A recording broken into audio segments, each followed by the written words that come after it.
In this review, I'm going to tell a little bit about Operation Battleaxe, Wavell vs. Rommel 1941. A game obviously set in World War II, depicting Operation Battleaxe, an attempt by the Allies to relieve the siege of Tobruk. This is a co-production by Take Aim Designs and Revolution Games. It doesn't come with a box, it comes in a Ziploc bag, in which you will find a cover, which also doubles as a player aid, a very short rulebook, 12 pages, including designer's notes and strategy tips. Pretty straightforward rulebook, so definitely accessible, a not complicated game. And then you have a paper map and counters. You do not have dice, you have to provide those. I played the game vertically on a dry erase board using magnetic counter holders. Just very convenient. I can sit at the desk and I have the situation vertical in front of me. I often do it when the number of counters is not too high and when the map is not too huge. I did it here, so this is how I played the game. This is how I'm going to show you the game. The map represents the area of the conflict.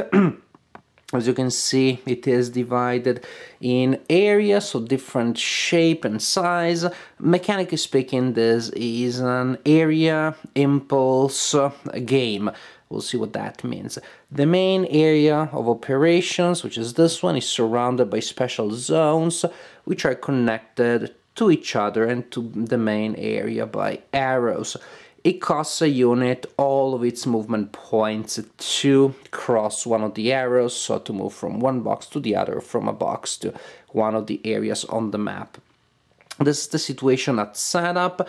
The Allies are arriving from different directions. As you can see here, Germans and Italians are sitting in this area here. Here we have an escarpment, and then we have another one up there. Escarpments are impassable.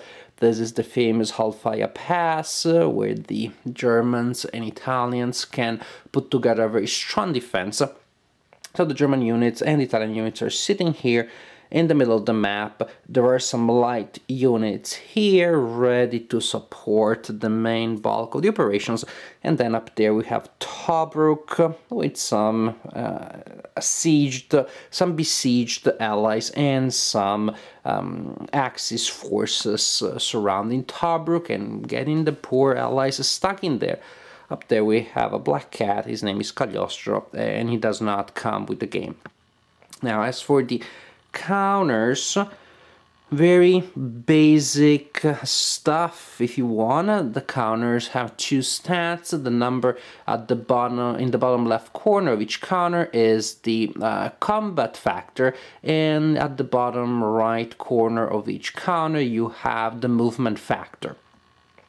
You also have support markers, which are divided in two types. Artillery, on the left here. You can't use artillery just because you want. You have to call artillery. That means you have to roll a die.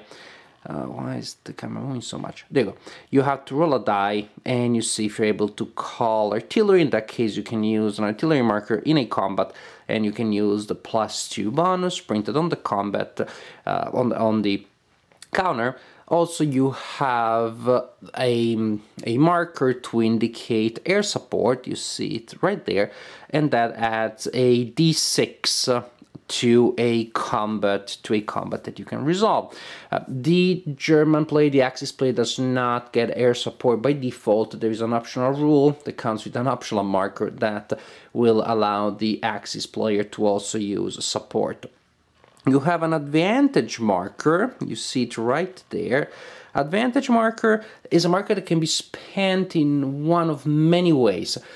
When the advantage marker is on your side, with your side up, in this case at the beginning of the game, for example, you have the Allies having the advantage. When the marker has your side up, you can spam the advantage marker to gain an advantage. There's a list of things that you can use it for. For example, you can turn a repulse, which means an attack in which you get repulsed and you're forced to retreat. You could turn that into a stalemate, so you can stay in that area. You don't have to leave. things of that sort. We have a turn track. The game usually will last 3 days until June 17th. You can play the extended game that goes until June 18th. And each day is divided in a variable number of impulses. You have an impulse track to record the number of impulses that have been played. In each impulse, the Axis player, the ally player goes first, and then the Axis player goes next.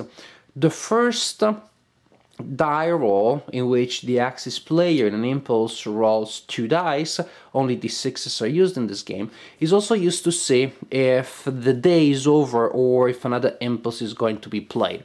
Each impulse that is played, that marker moves down by 1 box on that track, and if the roll that the Axis player performs to check the end of the turn, if that roll is equal to or lower than the value, the current value of the impulse, then the day is over. For example, if the marker is in the box number 4, you roll a 2, 3, or 4 on 2d6, the turn is over. So you don't know how long a turn is going to be, you don't know how many impulses are. It is likely that there will be 6, 7, 8 impulses on average, but you can have incredibly long days or incredibly short days. I like that unpredictable factor there. It definitely adds to the replay value of the game, but also to the solitaire value of the game. Not being able to know too many things about the game is a bonus when you're playing against yourself, when you're playing the 2 sides at the best of your possibilities. Now, what happens in an impulse? As I said, in each impulse, the ally player goes first, the Axis player goes next, and there are several options. You can perform an assault impulse, that is, you activate a single area and you move the units in that area up to their full movement allowance, and you can perform an attack at the end of movement.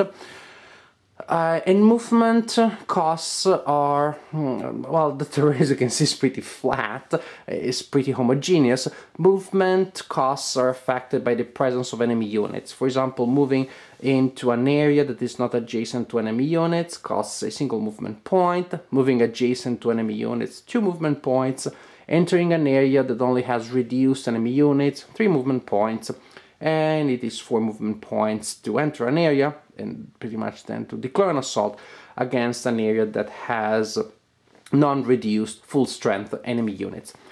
So that's for the assault. You activate an area and you move to assault an opponent. The Axis player has some good flexibility there, because unless a special situation occurs, the Axis player can activate 2 areas with an assault impulse. So the command capabilities of Rommel are mirrored here. But one of the advantages that the ally player can gain by spending the advantage marker is precisely to create a situation of fuel shortage for the Axis player, which forces the active player to only activate a single unit, a single area per turn. Also about Axis activations, the first day, the first turn of the game, these 2 areas, which contain the best units for the Axis players, are non-active. The units that are in there cannot be moved unless specific situations present themselves.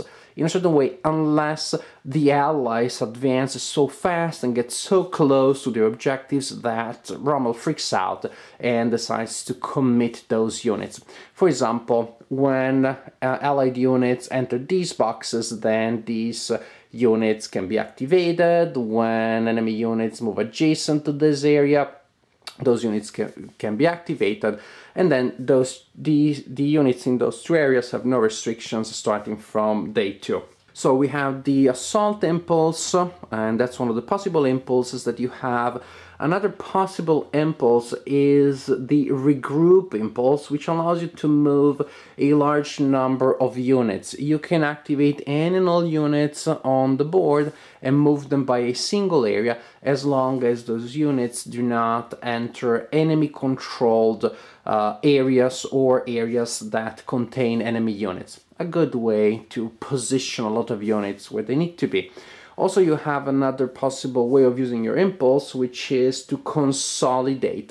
That is, if you have two reduced units in a single area, you activate those, you remove one of the reduced units, and you flip the other unit to its full side.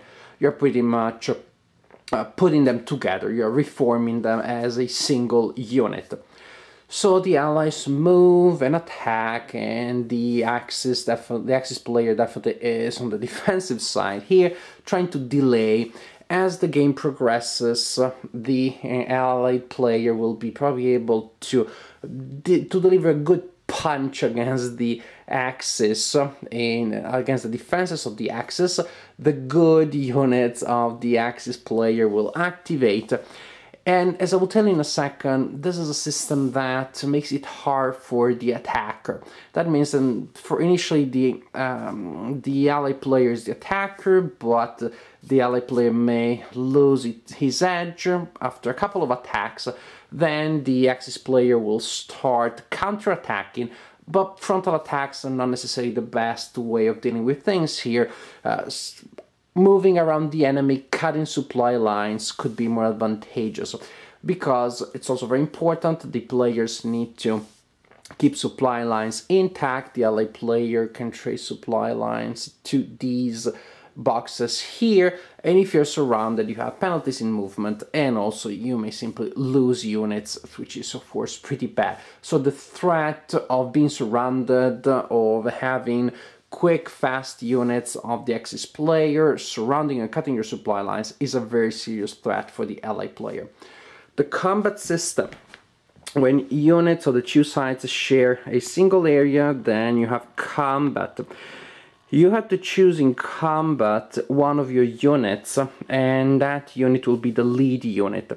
The lead unit will commit its all combat factors. So if that unit on the left is the lead unit, then it will contribute a combat factor of 2. If the German unit on the right is the lead unit, it can commit a factor of 4. That incidentally is an anti-tank unit. It can be the lead unit only if it is defending. Suppose the Germans are defending.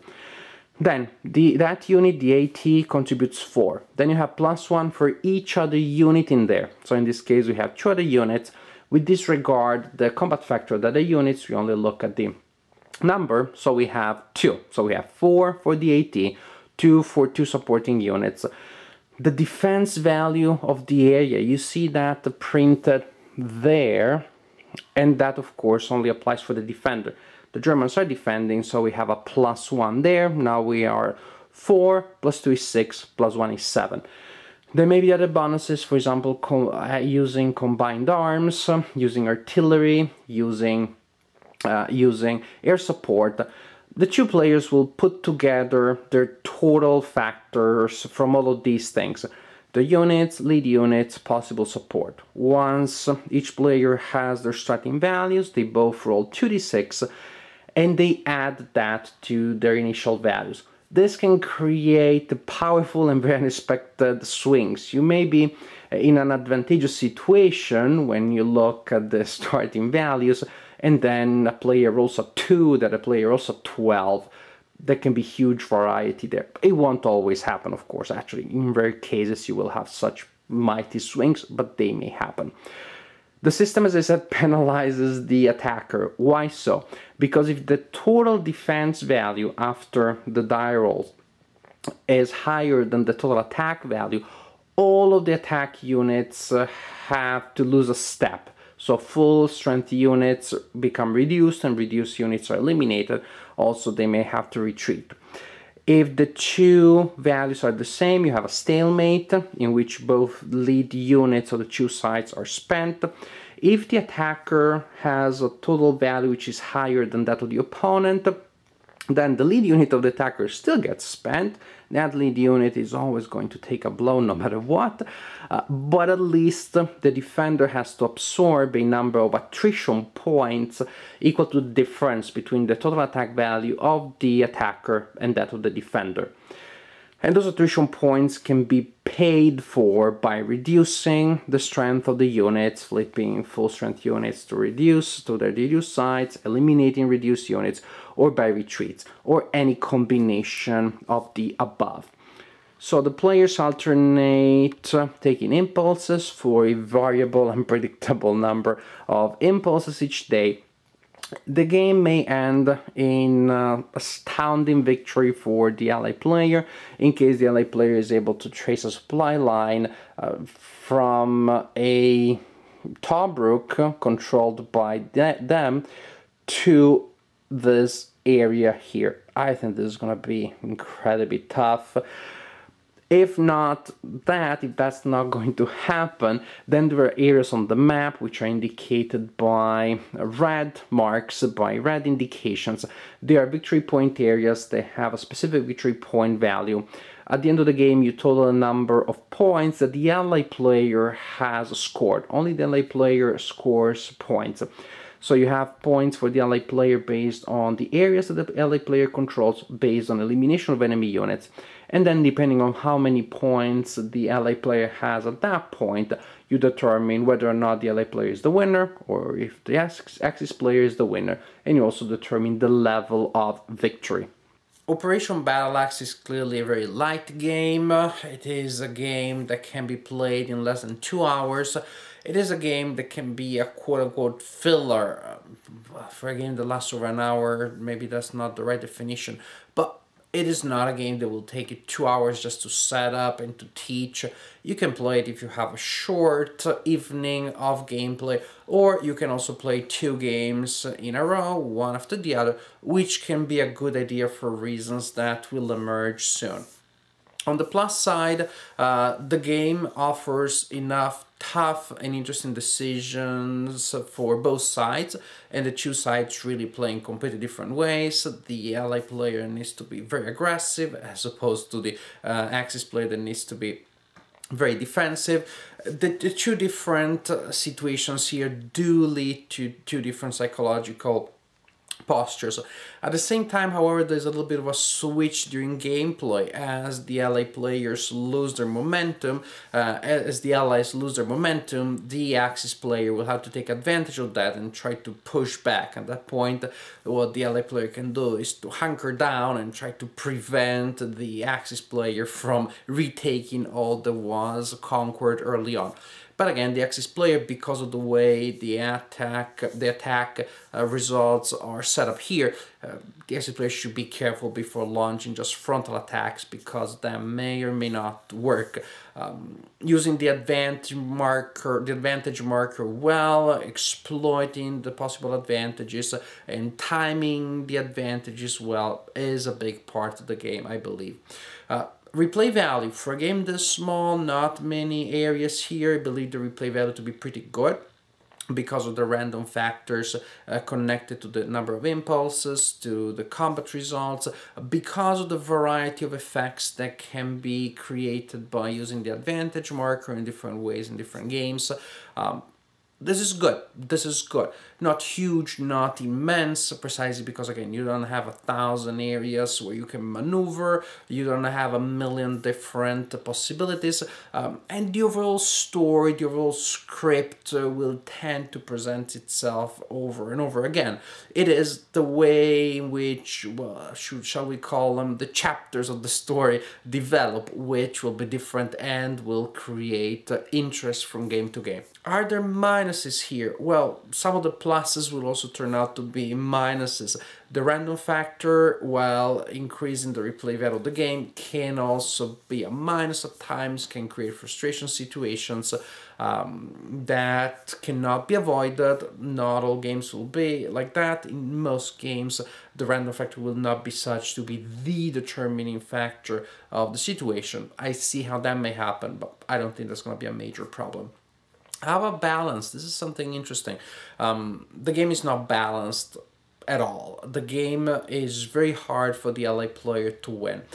And this happened on purpose. The designer makes no secret about this. He wanted a game where the victory conditions for the players were similar to the quote-unquote victory conditions for the historical parties, for the things that the historical combatants here were trying to achieve.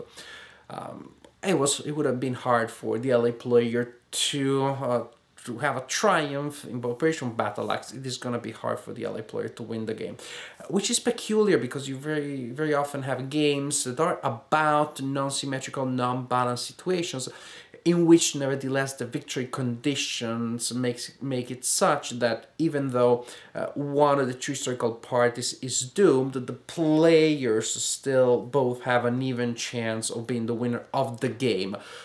Not here. So you have a side that will not likely win, the Allied side. How do you solve this? Well, several possible ways.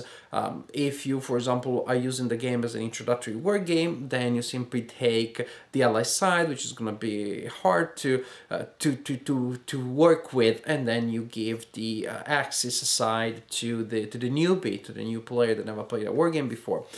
You may play two games, one after the other, then you switch sides, and you simply see who can do better as the LA player. Assuming that most likely the LA player will lose in both games, the winner of the night will be the winner that loses less shamefully than the opponent. I played the game solitaire, and actually having a non-symmetrical, non-balanced situation is sometimes an advantage. I played both sides to the best of my possibilities, but I emotionally empathize with the Allied side, and that means that I was simply kind of seeing the German side as a little bit of an AI, and I was trying to do as best as I could. So if you're playing solitaire, you simply side with the side that is at a disadvantage, and that is not a problem. Overall, small game, small scale, within this frame, within these limitations, which are well known by the author and by the publisher, within these limitations, this is a game that gets the job done. You have some interesting decisions, you have some tough moments, you have enough options and variety of situations to keep the game interesting.